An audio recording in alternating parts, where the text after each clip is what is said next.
A la nostra recomanació de cinema arriba la pel·lícula Jack Ryan, Operación Sombra. El film dirigit per Spike Lee s'estrena a finals de gener a les sales del nostre país. La banda sonora va a càrrec del compositor Roque Baños, que l'any 2008 va guanyar un Goya per Les 13 Rosas, el 2009 per Los Crímenes de Oxford i el 2010 un Spanish Music Award per Celda 211. Aquí, cornerback, tengo un problema. Alguien ha intentado matarme. Está incumpliendo el protocolo.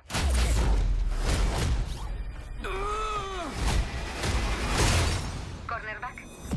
Sí. Se acabó el tiempo. Cuénteme qué horror ha descubierto. Tenga en cuenta que no tengo su doctorado. Creo que hay un complot coordinado para un atentado terrorista. Ya no es usted un simple analista. Va a entrar en acción.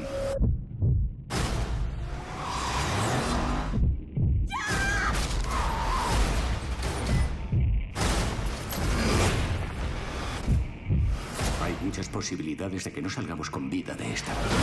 Me vendió esto como un trabajo de oficina.